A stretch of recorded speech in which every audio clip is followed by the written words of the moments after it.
Salut à tous, c'est Titus01, j'espère que vous avez la patate, les filles comme les gars. Et aujourd'hui on va parler de 3 animés qui pourraient vous faire pleurer, qui sont vraiment...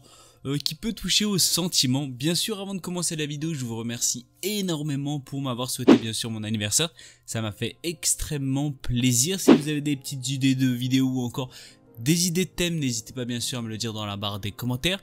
N'oublie pas de liker, de commenter ou encore de partager, ça fait toujours plaisir. Et si bien sûr tu veux faire partager ma chaîne à plusieurs personnes, bah n'hésite bien sûr pas à la partager ou encore si bien sûr tu veux me suivre, à t'abonner. On va s'attaquer tout de suite sur cette vidéo. Alors on va parler de Shigatsu wa Kimi no Uso ou si vous préférez de Your Lie in April. On va être basé de 22 épisodes d'à peu près 23 minutes, il est sorti en 2014, on est plus basé sur du drame, de la psychologie, de la romance, de la musique et bien sûr du quotidien. On va être basé par Kosei qui est tout simplement un véritable prodige sur du piano. Alors on va pas se mentir que point de vue piano vous allez être plutôt servi. Si vous aimez aussi la musique vous allez être énormément servi et sincèrement c'est exceptionnel ce qu'ils vont faire bien sûr, enfin ce que va faire bien sûr Kosei avec bien sûr ce piano. Et ce qu'il faut savoir c'est qu'il domine littéralement tous ses rivaux en compétition. C'est un génie, c'est l'élu si vous préférez dans le domaine musical bien sûr à base de piano. Et malheureusement après la mort de sa mère il va tout simplement sombrer dans une forte dépression qui va l'amener malheureusement à être dégoûté par ce propre instrument dont bien sûr où c'est un énorme génie. Ce qu'il va savoir c'est que 2 ans après bien sûr le drame, il va être considéré, sa vie va pas être chamboulée, il va pas changer comme il était il y a 2 ans, c'est-à-dire quand malheureusement il a perdu sa mère, c'est-à-dire il n'y a rien qui va changer, ça va être toujours la même chose, il va être toujours dégoûté par le piano, il va avoir des problèmes bien sûr pour bien sûr jouer avec cet instrument et vous allez comprendre tout ça au fur et à mesure bien sûr de l'animé. Mais à un moment il va rencontrer une certaine personne qui s'appelle Kaori qui est tout simplement une jeune violoniste qui est aussi, on va pas se mentir, un don exceptionnel avec le violon. Et c'est là où réellement l'histoire va littéralement commencer. Je vous conseille bien sûr fortement de regarder cet animé parce qu'il est extraordinaire et je pense que vous allez énormément adorer bien sûr cet animé en lui-même. Si vous l'avez déjà vu, n'hésitez pas à le revoir parce que je pense que vous allez quand même plutôt adorer, voire littéralement kiffer. Alors on va parler de Hotaru no Aka ou si vous préférez le tombeau des lucioles. On est basé d'un petit film de 1h30, il est sorti en 1988. On est sur du drame, de l'historique, de la guerre et bien sûr du militaire. Alors sincèrement, ce film d'animation est tout simplement extraordinaire. Si vous êtes énormément sensible, je pense que vous allez littéralement pleurer toutes les larmes de votre corps parce que celui-là, il touche énormément aux émotions. Dans tous les cas, on va être dans le Japon à la Seconde Guerre mondiale, c'est-à-dire ça va se passer à l'été 1945 et on va avoir 2 enfants, c'est-à-dire un enfant qui s'appelle Seita qui est un adolescent de 14 ans et sa jeune sœur qui s'appelle Setsuko qui a tout simplement est âgée bien sûr de 4 ans. Ces deux-là vont se retrouver malheureusement après la mort de leur mère tout seuls, c'est-à-dire ils auront personne aux alentours. Et qu'est-ce qu'ils vont faire pour bien sûr se retrouver, pour bien sûr essayer tout simplement de survivre, vont essayer de rejoindre leur tante parce que malheureusement ils vont avoir énormément de mal à contacter leur père qui est militaire. Et ce qu'il faut savoir c'est que la meilleure chose pour eux c'est de partir bien sûr habiter chez leur tante. Ce qu'il faut savoir c'est que malheureusement leur tante pour bien sûr manger elle leur demande tout simplement de travailler.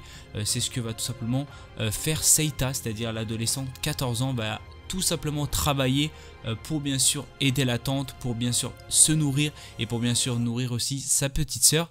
Mais malheureusement l'argent que bien sûr va récolter Seita n'est pas suffisant pour tout simplement avoir plein de bonheur, que ce soit pour lui ou encore que ce soit pour sa petite sœur. Et du coup malheureusement il va tout simplement tous les deux vont se réfugier dans un espèce de bunker désaffecté dans cet abri où ils vont voir tout simplement l'illumination quand ça sera la nuit de des milliers, voire je pourrais pas vous dire on va dire 2 milliers de lucioles. Et sincèrement c'est tout simplement magnifique. Mais malheureusement il va y avoir pas mal de problèmes. Un énorme problème malheureusement c'est que à force de manquer de nourriture sa petite sœur va tomber malade et c'est là que Seita va commencer malheureusement à voler. Dans tous les cas vous allez voir tout ça dans le film.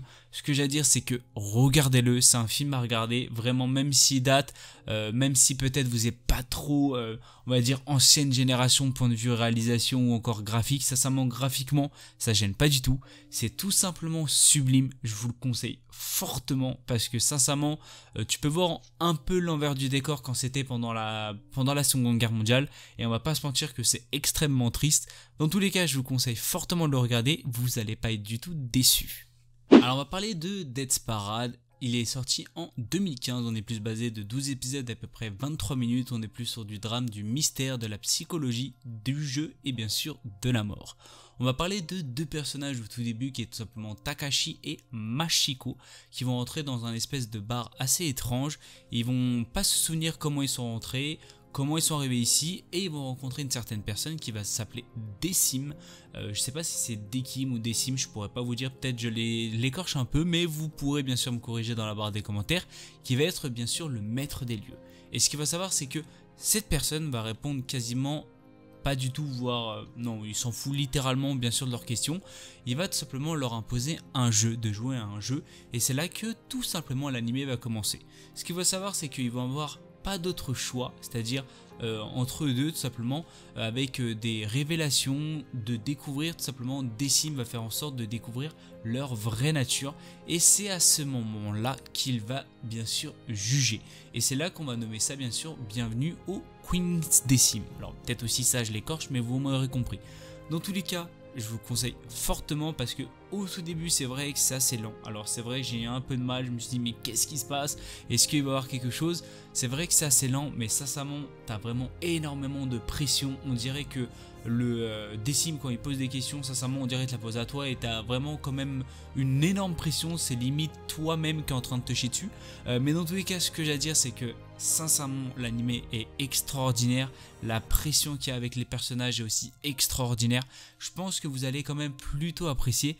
Et sincèrement, vous allez, je pense, à un moment ou à un autre, avoir certaines larmes. On va pas se mentir que Decim a certaines faiblesses.